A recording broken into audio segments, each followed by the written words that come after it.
Welcome to the Women Changing the World podcast, a podcast on a mission to bring you some of the most amazing women I know who are doing incredible things to generally make the world a better place.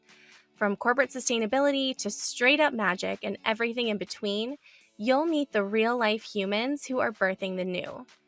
I'm your host, Liz Best, and I'm here to amplify the stories and voices of women who are changing the world.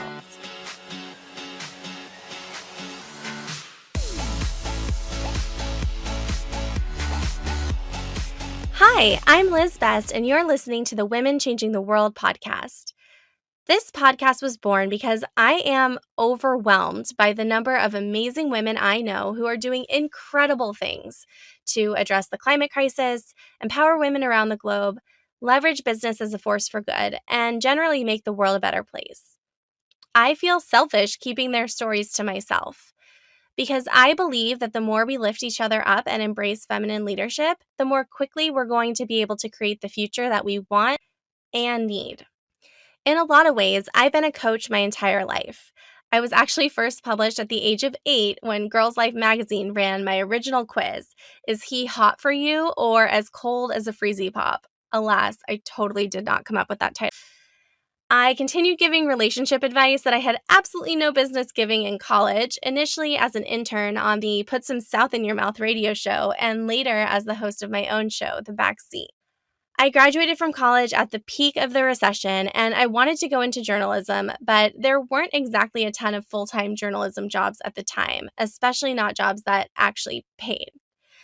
So when I landed a total dream fellowship working part-time at the Pacific Standard in Santa Barbara, I worked 2 additional jobs to pay my bills while applying to grad school in the hopes that it would improve my chance of getting a full-time position doing interesting work.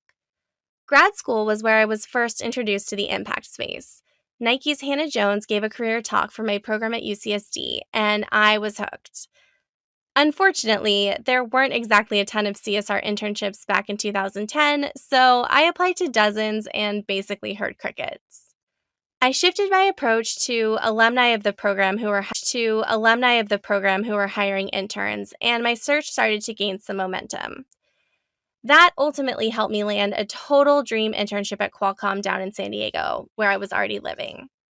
While it wasn't explicitly working on sustainability, I would be working on international policy issues that were adjacent, like the climate negotiations and privacy public policy. I went in expecting to learn that the corporate world wasn't exactly for me, but I was blown away by the immense potential for impact in the business world.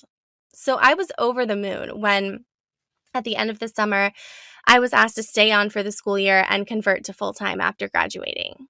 Over the next 6 years, I volunteered for almost every sustainability-related opportunity that came my way. I got to create and build our human rights program, lead projects in maternal and child health overseas, attend the World Economic Forum, work on our sustainability reports, and do a ton of other total bucket list things.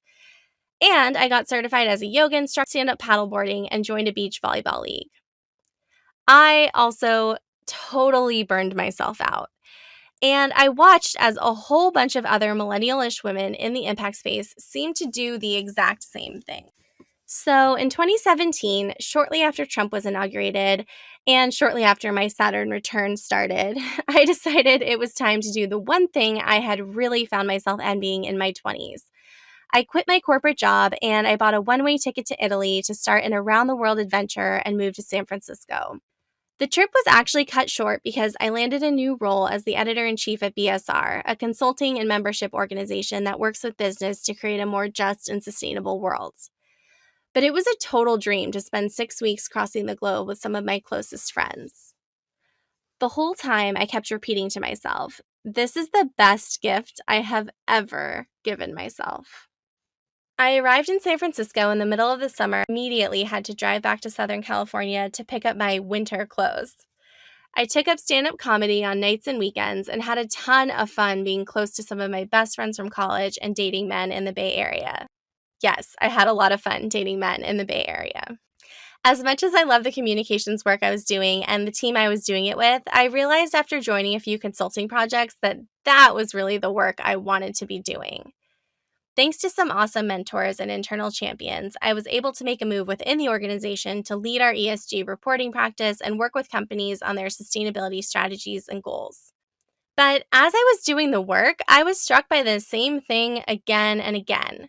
So often, how ambitious a company is in its impact agenda comes down to one thing: how effective an influencer and change agent its head of sustainability is.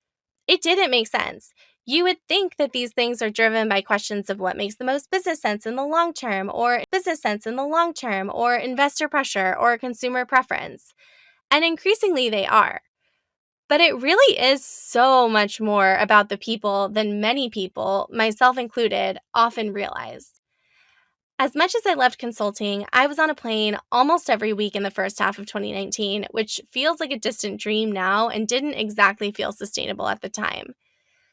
So when I was approached by Jewel Labs to interview to become their director of social impact, I initially took the interview because I thought it would make good stand-up comedy material. However, over the course of several months, I was persuaded that there was huge potential for positive environmental and health impacts by getting rid of combustible cigarettes. So, after lots of soul searching, I took the leap and joined. Unfortunately, my timing could not have been any worse. On my fourth day, my boss's boss was testifying before Congress, and the rest, as they say, is history. My time at the company came to a close later that year, and I was faced with a decision. Was it time to start the coaching and consulting business I had been not so secretly dreaming of for years? Or should I go back in-house and try again to build something from the ground up? I decided to give it up to the universe, and all the signs, pointed to the fact that it was time to do the scariest thing I had ever imagined and start a company. So, at the beginning of 2020, I ran around San Francisco like a crazy person trying to get one started. And then 6 weeks in, everything got locked down. Thankfully, I was able to pivot to virtual pretty quickly. And today, thanks to the power of the internet, I get to work with women changing the world who are based all around the globe on things like effectively navigating their lives and careers, creating and upholding healthy boundaries, and enhancing their personal brands. These women inspire me to no end. And this podcast started because I want to share their stories with you. Each week, I'll sit down with someone I find inspiring to have a conversation about how she got to where she is today, what advice she'd give to other people looking to follow in her footsteps, what's inspiring her, and how she takes care of herself outside of work. If you'd like to send in questions, comments, and guest suggestions, I am here for all of them. Send them to podcast@ElizabethBest, that's Elizabeth with an S, best, BEST.com. And if you'd like to get more where this came from, please subscribe on Spotify, Apple Podcasts, or Google. You can find me on Instagram at LizLAS.best, BEST, or by searching my name, Liz Best, on LinkedIn. I cannot wait to make magic with you, and I cannot wait to share all of this magic with you.